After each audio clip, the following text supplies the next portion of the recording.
konteks historiografi kolonial, istilah nyai cenderung negatif. Nyai dalam sejarah kolonial itu adalah perempuan-perempuan simpanan atau peliharaan para menir Belanda. Padahal di Indonesia sendiri gelar nyai memiliki makna yang beragam. Seperti sebutan nyai bagi istri pengasuh pondok pesantren atau kiai di Jawa. Sementara di Kalimantan, nyai berarti gelar untuk wanita terhormat yang bukan keturunan bangsawan. Sementara nyai di Jawa Barat adalah sebutan umum untuk wanita dewasa. Sejarah para nyai simpanan menir Belanda ini bermula dari peraturan pemerintah kolonial saat masa-masa pertama mereka menginjakan kaki ke Nusantara. Pada tahun 1630, pemerintah kolonial Belanda melarang perempuan-perempuan Belanda untuk datang ke Nusantara. Yang diperbolehkan ikut hanya istri-istri petinggi VOC saja pada waktu itu. Akibatnya, Batavia yang saat itu penuh sesak dengan pria-pria Belanda dan Eropa kesepian. Tentu saja tiba-tiba banyak rumah bordir bermunculan di Batavia sejak abad ke-17. Para lelaki Eropa itu tentu butuh menyalurkan hasrat kelelakiannya. Rumah-rumah pemuas nafsu birahi itu bermunculan di sekitar pelabuhan Sunda Kelapa. Selain itu, ada juga di Mangga Besar yang tempat pelacurannya banyak dikelola oleh orang-orang Tionghoa. Di Mangga Besar, tempat pelacuran disebut Makaupo karena para PSK-nya didatangkan dari Makau. Berjalannya waktu, para menir Belanda ini kemudian lebih memilih gundik dari kalangan para pribumi untuk dipelihara daripada memakai PSK.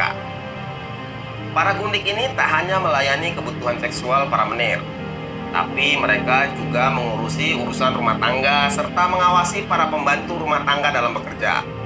Setara istri tapi tidak resmi. Mereka memang dijadikan simpanan untuk menemani kesepian para pria-pria Belanda. Tapi tak sedikit pula para nyai mendapatkan cinta dan kasih sayang layaknya suami istri yang sah. Dari hubungan itulah kemudian lahir keturunan-keturunan Indo-Belanda. Perlakuan VOC sendiri terhadap keturunan Indo-Belanda ini sangat diskriminatif. Anak-anak lelaki Indo-Belanda tidak bisa berkarir layaknya orang Belanda asli. Mereka memang bisa masuk sebagai pegawai VOC, tapi hanya sebatas menjadi tenaga militer atau juru tulis. Sementara anak-anak perempuan Indo mengalami nasib yang tak kalah buruk. Tak jarang yang paling buruk terjadi adalah anak-anak perempuan Indo itu kemudian banyak yang bekerja sebagai PSK di rumah-rumah bordir milik orang Tionghoa. Ada satu kisah tentang seorang perempuan Indo-Belanda yang sangat cantik tapi bernasib malang. Perempuan itu bernama Vince de Venik. Dia menjadi pelacur di sebuah rumah bordir di Batavia, tapi kemudian dijadikan gundik oleh seorang pembesar Belanda. Namun akhirnya dia tewas dibunuh oleh tuannya sendiri. Dr. Frances Gouda dalam bukunya berjudul Dutch Culture Overseas, Praktek Kolonial di Hindia Belanda, terbitan 1995, menjelaskan kisah di balik kehidupan para nyai. Mereka hidup dalam keseharian yang penuh dengan kerja berat dan melayani nafsu seksual layaknya wanita murahan. Pria Eropa yang berjaga pada perkebunan karet dan tembakau akan memilih wanita yang cantik dari kalangan buruh kontrak, baik sudah menikah ataupun belum. Mereka dijadikan pelayan di rumahnya, tapi mereka juga melayani para menir ini luar dalam. Superioritas bangsa Belanda menekan hak azazi mereka. Salah satunya terjadi pada Nyai Sarima yang hidup sekitar tahun 1920-an. Sarima adalah seorang buruh pemetik teh yang miskin di Garut. Dia hanya bisa pasrah saat tuan administrator menginginkan dirinya, meski saat itu Sarima sendiri sudah memiliki suami. Bahkan dalam beberapa kasus, seorang nyai juga bisa dialihkan kepada lelaki Eropa lain oleh majikannya. Seperti yang dialami oleh Nyai Mary dari Purworejo dan Nyai Enci dari Cimahi. Pengalihan itu biasanya terjadi karena tuannya sudah mulai bosan atau dipindah tugaskan ke tempat lain. Akan tetapi ada juga nyai yang bernasib baik. Mereka dicintai sepenuh hati oleh pasangannya dan dinikahi secara sah. Salah satunya adalah Nyi Itih dari Cimahi. Pada tahun 1919, Itih dipilih oleh seorang pria Belanda bernama William Walraven sebagai gundik. William adalah seorang tentara Knill. Itih akhirnya tinggal bersama William di Banyuwangi. Di situ juga anak pertama mereka lahir. Saat itu William sudah berusia sekitar 30 tahun, sementara Itih berusia sekitar 20 tahunan. Kabarnya, Nyai Itih dan anak-anaknya kemudian dibawa ke Belanda oleh suaminya. Ada sebuah kisah menarik tentang sosok Nyai yang kontroversial. Kisah ini sejatinya hanya merupakan urban legend, legenda dari mulut ke mulut yang belum diketahui pasti faktanya. Nama perempuan itu adalah Sari Iteng atau lebih dikenal dengan nama Nyai Saritem.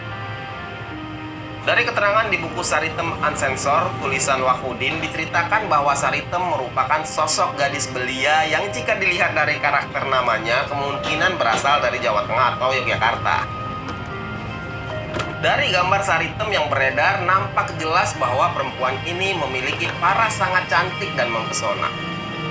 Sosok Saritem itulah yang kemudian memikat hati tentara Belanda hingga Saritem kemudian dijadikan gundik pada saat itu. Saritem kemudian diminta oleh tentara Belanda lainnya untuk mencari perempuan lain. Tidak hanya dari Bandung, perempuan yang menjadi gundik militer Belanda juga berasal dari daerah lain seperti Sumedang dan Indramayu. Lambat laun, perempuan yang dikumpulkan Saritem bertambah banyak. Fenomena gundik itu pun bergeser ke arah lokalisasi. Sebab di kawasan tersebut, banyak juga warga yang kemudian menjalani bisnis yang sama, yakni menyediakan jasa perempuan untuk berkencan. Lama-kelamaan, daerah tersebut pun terkenal dengan nama Saritem. Namun versi berbeda disampaikan oleh budayawan Jawa Barat, Budi Dalton. Dia menyebut sebenarnya Nyai Saritem memiliki nama asli Nyimas Ayu Permatasari. Menurut Budi, Saritem justru berjuang menyelamatkan para wanita tunasusila dari cengkraman mucikari. Ia menyebut Nyimas Ayu Permatasari merupakan istri dari seorang Belanda dan tinggal di daerah Bontangkil di Bandung. Para pelacur banyak yang curhat dan bercerita kepada Nyai Saritem bahwa mereka sebenarnya tidak ingin bekerja di pelacuran, tapi mereka ditipu oleh para germo. Kemudian Nyai Saritem menanyakan kepada mereka apakah mau berhenti bekerja sebagai pelacur. Tentu saja mereka berkeinginan untuk berhenti dari dunia malam itu. Lalu para perempuan itu dijampe-jampe supaya tidak laku sehingga kemudian dipulangkan oleh germonya. Ada satu nama Nyai lagi yang begitu melegenda bahkan sampai dijadikan film pada tahun 1929 dan kemudian difilmkan lagi pada tahun 1932.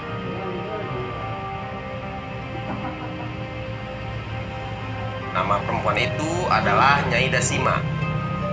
Di tahun 1970, kisah Nyai Dasima difilmkan dengan judul Samiun dan Dasima yang dibintangi oleh Citra Dewi dan Wede Mukhtar. Di era yang lebih modern, tepatnya tahun 1995, sebuah sinetron drama berjudul Nyai Dasima yang diperankan oleh Tut Keke pun sukses menyedot perhatian masyarakat. Lalu, siapa sebenarnya Nyai Dasima ini? Nyai Dasima adalah tokoh yang hidup di antara fakta dan fiksi.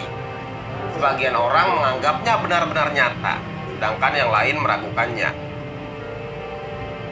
Dikutip dari buku kisah-kisah edan seputar Jakarta Tempo Dulu karya Zainuddin HM, Nyai Dasima lahir di Desa Kuripan, Bogor, Jawa Barat.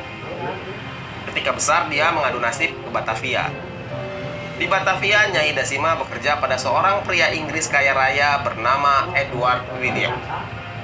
Lelaki ini adalah orang kepercayaan Gubernur Jenderal Thomas Stamford Raffles. Pada masa itu, secara administratif, Inggris berkuasa di Hindia Belanda. Pesona kecantikan Nyai Dasima membuat Edward jatuh cinta. Dasima pun dijadikan gundik. Awalnya mereka bermukim di Curug Tangerang, lalu pindah ke kawasan Gambir di Batavia. Suatu kali Dasima sedang berjalan-jalan di sekitaran Senen. Seorang kusir delman bernama Samiun terpesona akan kecantikan Nyai Dasima.